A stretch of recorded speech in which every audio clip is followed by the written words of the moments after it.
제가 읽겠습니다.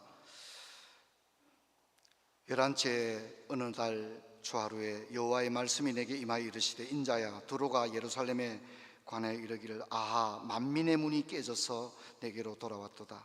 그가 항폐하였으니 내가 충만함을 얻으리라 하였도다. 그러므로 주 여호와께서 이같이 말씀하셨느니라. 두로야, 내가 너를 대적하여 바다가 그 파도를 굽이치게 함같이 여러 민족들이 와서 너를 치게 하리니, 그들이 두로의 성벽을 무너뜨리며 그 망대를 헐 것이며, 나도 티끌을 그 위에 썰어버려 맨바위가 되게 하며 바다 가운데서 그물 치는 곳이 되게 하리니 내가 말하였음이니라. 주 여호와의 말씀이니라. 그가 이방의 노략거리가 될 것이요 들에 있는 그의 딸들은 칼에 죽으리니 그들이 나를 여호와인 줄 알리라. 주 여호와께서 이같이 말씀하셨느니라. 내가 왕들 중에 왕 곧 바벨론의 느부갓네살 왕으로 하여금 북쪽에서 말과 병거와 기병과 군대와 백성의 큰 무리를 거느리고 와서 두로를 치게 할 때에 그가 들에 있는 너희 딸들을 칼로 죽이고 너를 치려고 사닥다리를 세우며 토성을 쌓으며 방패를 갖출 것이며 공성태를 가지고 내 성을 치며 도끼로 망대를 찍을 것이며, 말이 많음으로 그 티끌을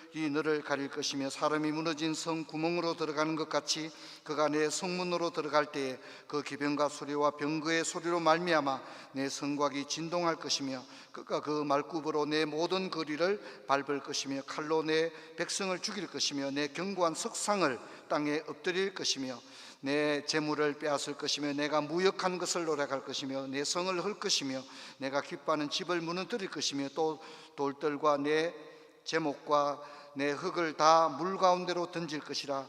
내가 내 노래 소리를 그치게 하며 내 수금을 소리를 다시 들리지 않게 하고 너를 맨바위가 되게 한즉 내가 그물 말리는 곳이 되고 다시는 건축되지 못하리니 나 여호와가 말하였음이니라. 주 여호와의 말씀이니라. 15절 같이 읽습니다.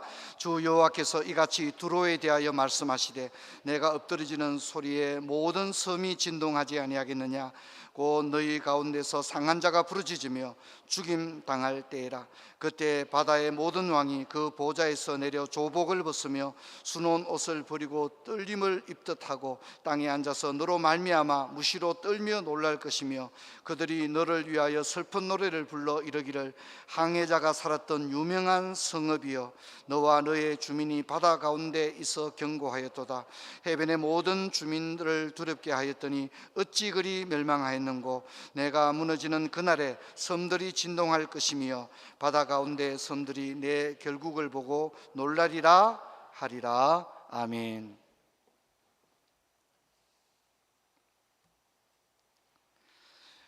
지난 주일에는 25장을 통해서 이스라엘의 이웃 국가 4개의 나라들을 살펴봤습니다. 오늘은 우리가 두로와 시돈을 살펴보게 되는데, 오늘 읽은 것은 26장이지만 우리가 살펴볼 것은 성경 한번 볼까요?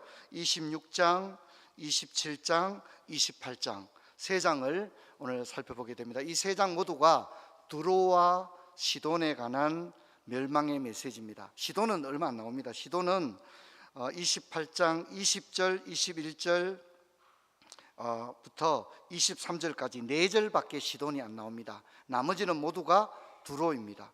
그래서 우리가 생각할 때는 두로와 시돈이지만 이 두로와 시돈은 모두가 이 페니키아라고 하는 나라의 주요한 도시입니다. 주요한 도시입니다. 페니키아는 일종의 지중해를 중심으로 있는 도시 국가들의 일종의 연합 동맹, 이렇게 생각을 할 수 있습니다. 페니키아의 대표적인 도시가 두로와 시돈이다, 이렇게 이해를 하면 됩니다. 다른 말로는 페니키아의 대표적인 두 나라다, 도시국가다, 이렇게 생각을 하면 되고요. 이제 오늘 26장은 두로에 대한 심판을 예고하고 있습니다. 두로야, 이렇게 너희들 멸망할 거다, 이렇게 예고를 심판을 예고하고 있다면, 읽지 않았습니다만 27장은 이미 멸망을 기정사실로 이야기하고 슬픈 노래를 부르는 거죠. 애가를 지어 부르는 겁니다. 그만큼 심판은 결코 취소되지 않을 거다 하는 그런 굳건한 선지자의 메시지가 담겨 있습니다. 그리고 28장은 두로의 왕에 관한 하나님의 심판을 이야기를 하고 있습니다. 자, 우리가 이제 본격적으로 두로라고 하는 나라를 이제 좀 살펴봤으면 좋겠는데요. 이제 우리가 뭐 가령 이스라엘의 성경 지리 여행을 가서 야 두로가 어디냐 이러면 그쪽 사람들은 두로가 어딘지를 모릅니다. 두로는 티레, 현대로는 티레, 팔레스틴의 한 도시입니다. 티레라고 불러야 되고, 시돈 그러면 그 사람들은 알아듣지 못합니다. 시돈은 지금 사이다, 마시는 사이다, 이렇게 이름이 사이다, 이렇게 현대 지명이 그렇다는 겁니다. 티레와 사이다 이렇게 되어 있고, 이스라엘 여행을 가면 여러분들께서 여기를 가볼 수가 있고 유적들이 실제로 남아 있습니다. 우리 그림을 한번 볼까요? 첫 번째 그림을 보면 이게 베니케아라고 있습니다. 약간 상단에 보면 붉은색으로 베니케아라고 있죠. 베니케아라고 되어 있는 곳이 해변가에 두로와 시돈이 있습니다. 두로와 시돈이 있습니다. 다음 그림을 볼까요? 두로는 섬입니다. 물론 지금은 섬이 아닙니다. 지금은 육지와 이어져 있습니다. 그런데 그때 당시만, 우리가 지금 에스겔서를 읽을 때 당시만 해도 섬입니다. 이게 무슨 얘기냐면, 두로는요 이렇게 아까 그림에서 봤던 것처럼 예수님도 두로를 지나간 적이 있죠, 그죠? 거기 육지에도 두로가 있고요. 이걸 올드 티레라고 합니다. 올드 티레, 오래된 고 두레가 있고요. 두로가 있고, 그리고 두로 섬이 있습니다. 이 두로 섬은 제가, 여러분도 이제 한 번씩 해외여행을 가면 비행기를 타고 뭐 영화를 본다든가 이럴 때가, 저는 주로 다큐멘터리를 몇 번이고 봅니다. 근데 제가 이제 봤던 다큐멘터리 가운데 세계의 건축 불가사의가 있는데 고대에 이 시멘트를 만들었다는 거예요. 근데 이제 두로가 나오는데, 두로의 불가사의를 이야기하면서 이 바다 속에서 쓸 수 있는 시멘트를 두로 사람들이 개발을 합니다. 그래서 실제로 저 두로는 섬이지만 바다에서 쓸 수 있는 시멘트를 개발했기 때문에 아주 견고한 성을 쌓았습니다. 아주 견고하죠. 저 섬은 우리나라로 치면 강화도 정도의 크기라고 합니다. 근데 섬 자체가 완전히 오늘날로 친다면 뭐 완전 최첨단 요새 이렇게 얘기할 수, 어떤 나라도 이 섬을 무너뜨릴 수 없을 정도의 견고한 그런 섬입니다. 이게 두로입니다. 그 다음 그림을 볼까요? 이게 이제 우리가 잘 아는 베니키아 문자인데 나중에 알파벳이 되지 않습니까? 이 베니키아가 바로 두로의 문자입니다. 이걸 그리스 사람들이 나중에 알파벳으로 발전을 시키는 거죠. 이제 두로라고 하는 이 티레는 굉장한 민족적 자긍심이 아주 대단했던 그런 나라입니다. 지중해 무역을 지배했고, 이들은 실제로 스페인에서 영국까지의 무역의 넓은 지배력을 가지고 있었고요. 이들이 그 얼마나 많은 식민지를, 저 작은 섬이, 강화도밖에 안 되는 저 작은 섬이 얼마나 많은 식민지를 가진지 모릅니다. 대표적인 식민지가 카르타고입니다. 카르타고는 로마와 함께 자웅을 다투던 그런 도시 아닙니까? 그런데 저 작은 섬 두로가 바로 카르타고를 식민지로 가지고 있을 정도로 굉장한 능력을 가지고 있었습니다. 이 바벨론의 느부갓네살이 이제 두로를 침략하게 되는데 13년 동안 공격했습니다. 느부갓네살이 이기지 못한 유일한 나라가 두로입니다. 두로, 강화도밖에 안 되는 작은 섬을 느부갓네살이 13년 동안 포위했지만 결국 무너뜨리지를 못합니다. 저걸 누가 무너뜨리냐면 알렉산더가 무너뜨리게 됩니다. 우리 다음 그림을 한번 볼까요? 저게 이제 우리 아까 봤던 두로 섬입니다. 그러니까 저 끝쪽에 있는 육지에 올드 두로가 있습니다. 그리고 섬이 두로 섬입니다. 이렇게 떨어져 있다는 거죠. 다음 그림 볼까요? 한 800m 정도 거리로 떨어져 있고, 어떤 조수간만차에 의하면 걸어갈 수도 있는 그런 수준입니다. 근데 이 느부갓네살이 13년 동안 저 섬을 공격했지만 실패했어요. 그런데 알렉산더가 이제 저 섬을 이제 공략을 하는데 800m쯤 되니까 알렉산더가 어떻게 하냐면 이제 그냥 다리를 놔버리는 겁니다. 다리를 놓게 되어집니다. 물론 이제 굉장히 많은 그 진퇴양난을 거듭하다가 마침내 알렉산더가 저 섬을 완전히 점령하게 되는데, 다음 그림 볼까요? 이거 이제 현대의 두로입니다. 현대의 두로. 이제 알렉산더가 다리를 놓았고 나중에 점점 간척 사업을 해서 지금은 어떻게 되어 있죠? 우리 한번 꼭 가봤으면 좋겠습니다. 그림으로 보지 말고 언젠가 한번 갈 수 있으면 좋겠습니다. 지금 저기는 팔레스틴의 한 도시로 저렇게 되어져 있습니다. 자, 여러분, 한마디로 말하면 두로는 대단한 나라라는 거죠. 대단한 나라입니다. 27장, 우리 읽지 않은 27장을 보면 두로가 해상무역의 왕자였다는 사실을 우리가 알 수. 이들은요, 뛰어난 선박 건조 능력을 가지고 있었습니다. 조선업으로 당시에 최고의 능력을 가지고 있었고, 역사를 보게 되면 조선 능력만 있었던 게 아니라 항해 기술도 가장 뛰어난 걸로 그렇게 알려져 있습니다. 성경의 27장에 보면 배를 만드는데 얼마나 뛰어난 능력을 가졌냐면 이 배를 만드는 데 필요한 재료들을 전 세계에서 다 가져왔다는 거죠. 선일의 잣나무로 판자를 만들고, 레바논의 백향목으로 돛대를 만들고, 바산의 상수리 나무로 노를 만들고, 기띔심의 황양목으로 상하 갑판을 만들고, 애굽에 수놓은 배로 돛을 만들고, 엘리사섬의 배로 차이를 만들고, 시돈과 아르와 주민들이 사공으로 채용이 되고, 두로의 지혜로운 자들이 선장을 맡았고, 바사와 룻과 붓의 사람들이 일종의 해군으로 복무를 했고, 아르와시 두로성의 방위, 그러니까 용병입니다. 용병. 섬이 작으니까 근데 워낙 돈이 많고 이러니까 자기의 그 두로섬을 지키는 것을 용병들을 고용해서 했다, 이렇게 이야기를 하고 있습니다. 그리고 무역을 엄청나게 많이 했다고 이야기합니다. 우리 읽지 않았던 27장에 다 나오는 내용입니다. 다시스로부터는 각종 보화와 은과 철과 주석과 납을 거래했다, 이렇게 말하고 있고요. 야완과 두발과 메색과는 녹그릇, 또 사람도 매매를 했다고 나오고 있습니다. 도갈마와는 말과 군마, 노새, 드단과는 상아와 박달나무, 아람과는 남보석과 산호와 홍보석을, 유다와는 가자와 꿀과 유황과 기름을, 다메섹과는 포도주와 흰 양털을, 워단과는 길쌈과 쇠와 계피와 대나무 상품들을, 드단과는 말 안정천을, 아라비아와는 수양과 염소를, 서바와 라마와는 극상품 향재료와 황금을, 또 아수르와는 청색 옷과 백향목 상자를, 다시스와는 하물 수송을 무역했다, 이렇게 이야기하고 있습니다. 그러니까 이제 무슨 얘기죠?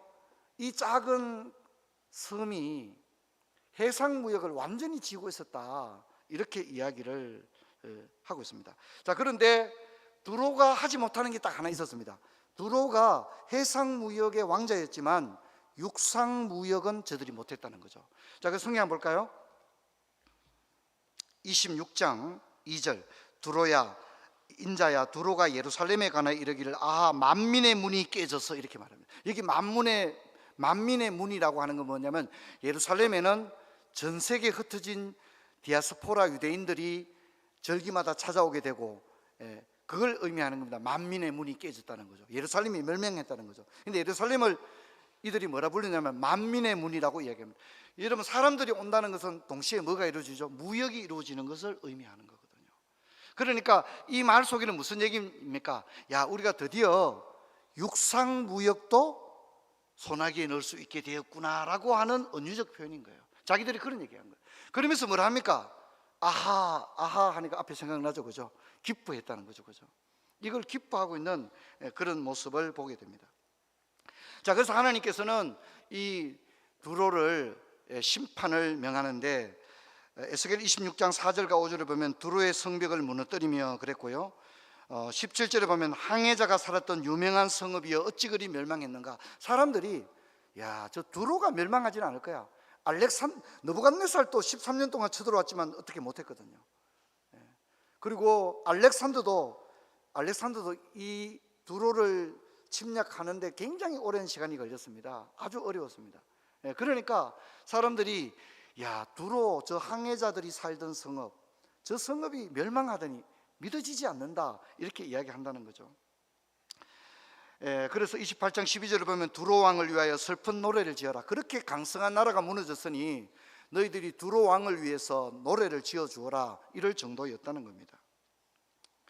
자, 그러면 이제 우리가 본격적으로 살펴볼 부분은, 그러면 두로는 왜 멸망했느냐 하는 부분인데, 첫째는 우상 숭배 때문입니다. 여러분, 이제 두로 그러니까 여러분 생각나는 게 있습니까? 7월 달만 되면 생각이 안 나죠, 그죠, 여러분들? 두로 그러면 뭐가 생각이 나야 됩니까? 다윗 왕과 솔로몬 왕이 생각이 나야 됩니다.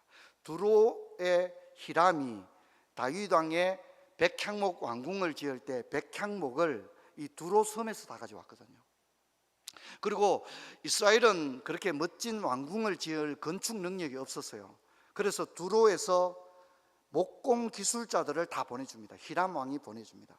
그러면 두로는 또 왜 그렇게 다윗과 솔로몬에게 선심을 베풀었느냐? 그만큼 다윗과 솔로몬 왕이 힘이 세었다는 거예요.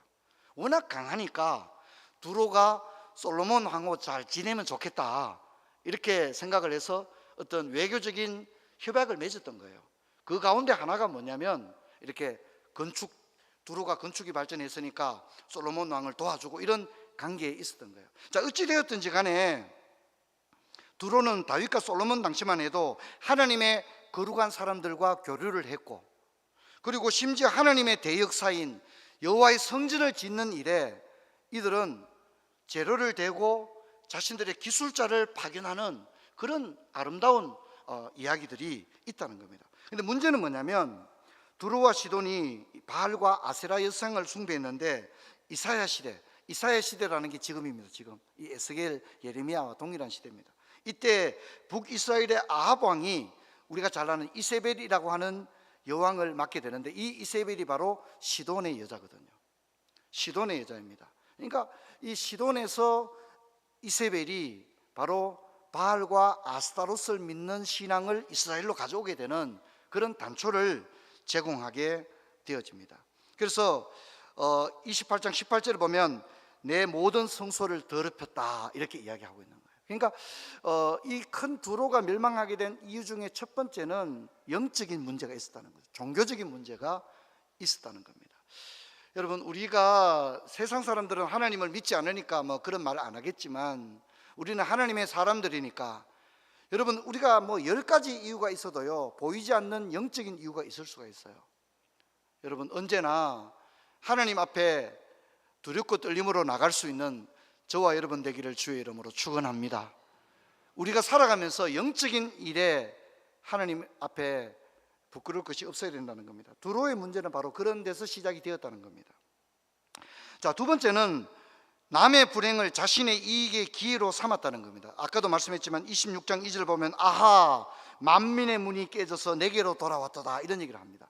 한때는 그렇게 동맹도 맺고 잘 지냈는데 이제 너무 욕심이 큰 거죠. 자신들이 해상무역을 장악하고 나니까 이제는 뭡니까? 인도로까지 이어지는, 거기에 소금도 팔고, 솔로몬이 그렇게 했지 않습니까?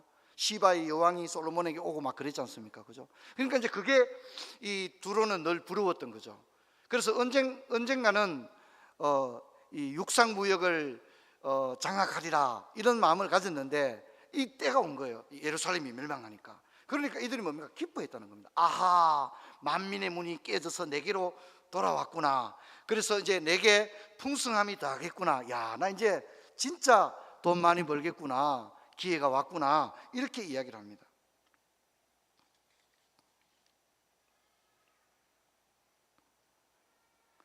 두루가 다윗과 솔로몬과 함께 교류하고 참여했던 아름다운 마음은 찾아볼 길이 없습니다. 왜 그렇습니까? 그 이유를 성경이 이야기합니다. 28장 16절을 보면 내 무역이 많음으로 내가 범죄하였도다 이렇게 말합니다.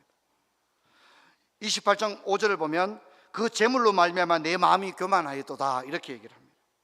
또 28장 9절을 보면 내가 너를 죽이는 자 앞에서 내가 하나님이라 말하겠느냐. 여러분 뭔 얘기냐면요, 이 두로가 자기를 하나님이라고 얘기하는 거예요. 여러분 성경 한번 보겠습니다. 28장 2절 봅시다. 28장 가셔야 됩니다. 자, 28장 찾으셨죠? 2절, 우리 2절 같이 한번 읽어봅시다. 시작. 인자야 너는 두로 왕에게 이르기를 주 여호와께서 이같이 말씀하시되 내 마음이 교만하여 말하기를 나는 신이다. 내가 하나님의 자리 곧 바다 가운데 앉아 있도다. 내 마음이 하나님의 마음 같은 채 할지라도 너는 사람이요 신이 아니거늘. 너는 사람이지 않느냐? 근데 어떻게 네가 신이라고 하느냐? 어떻게 네가 하나님이라고 스스로 말할 수 있느냐? 여러분 두로가 거기까지 갔다는 거예요. 가도 너무 많이 간 거죠, 그죠? 진짜 이건 뭐 심각한 상황이 되었죠. 여러분, 그 헤로드 왕이 연설을 할 때 사람들이 헤로드 왕에게 잘 보이려고 헤로드 왕을 막 이렇게 높였거든요. 야, 이것은 사람의 소리가 아니라 신의 소리로다, 막 그랬거든요. 그러니까 헤롯이 아니라고, 나는 그냥 사람이라고 이렇게 얘기해야 되는데 그 영광을 받아버린 거예요. 그래 어떻게 됐죠? 그 자리에서 헤롯이 충이 묵어 죽으니라 성경에 그렇게 나오지 않습니까? 그러니까 이 두로가 멸망할 수밖에 없는 거죠. 뭐 교만이 이제 상상할 수 없는 상황에까지 가버리게 되었습니다. 우리가 앞에 살펴본 것처럼 두로는 그칠 것이 없었습니다. 세상이 다 자기 것처럼 느껴졌습니다.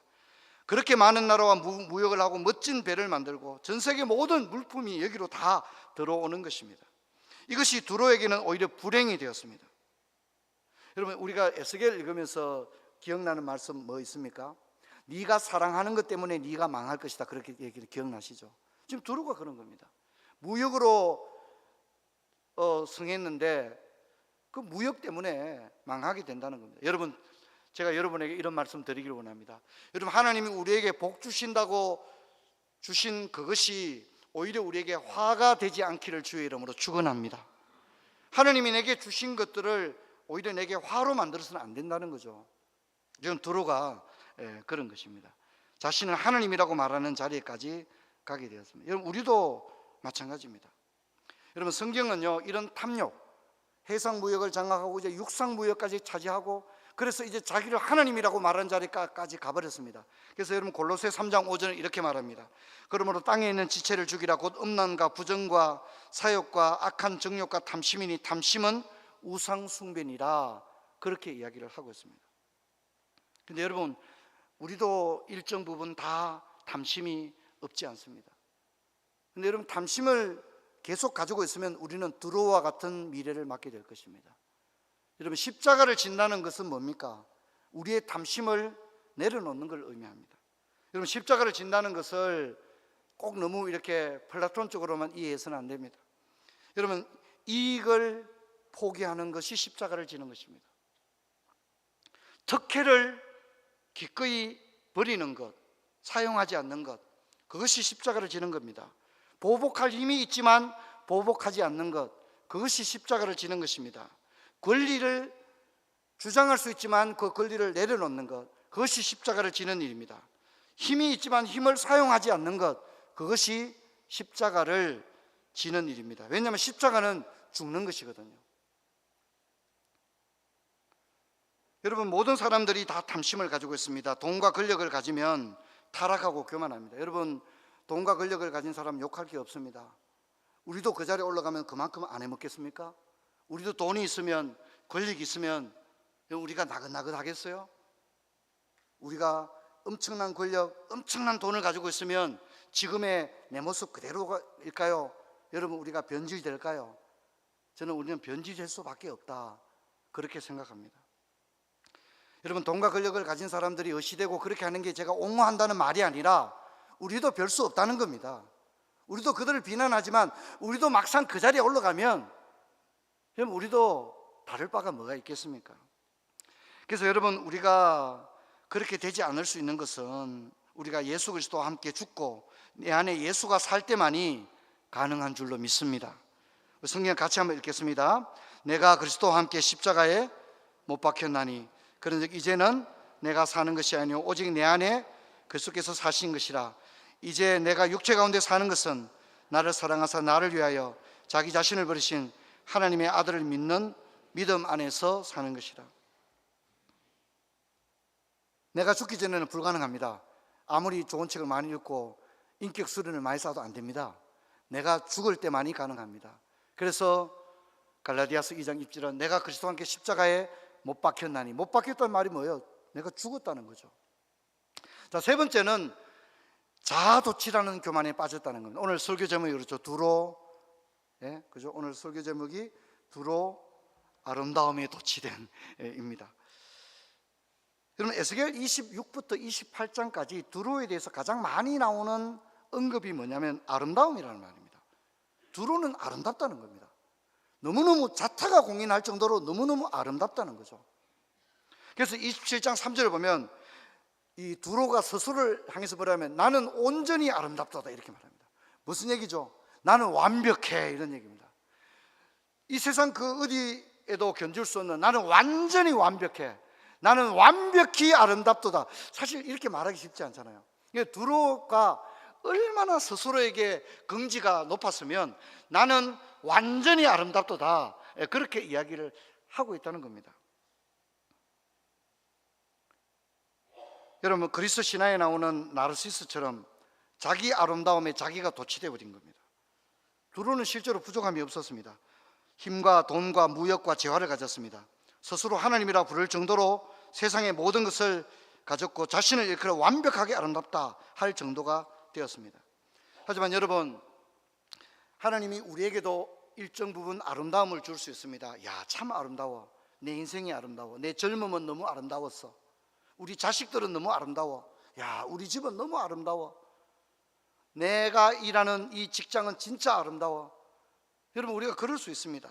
하지만 여러분, 우리는 세상 사람들과 다른 지점이 있어야 합니다. 우리 성경 같이 한번 읽어볼까요? 요한 1서 2장 15, 16절 같이 읽습니다. 이 세상이나 세상에 있는 것들을 사랑하지 말라. 누구든지 세상을 사랑하면 하나님의 사랑이 그 안에 있지 아니하니 이는 세상에 있는 모든 것이 육신의 정욕과 안목의 정욕과 이생의 자랑이니 다 아버지께로부터 온 것이 아니요 세상으로부터 온 것이다 이렇게 얘기합니다. 여러분, 세상에 아름다운 것이 있습니다. 그리고 실제로 우리도 아름다운 것이 있습니다. 우리에게도 분명히 아름다움이 있습니다.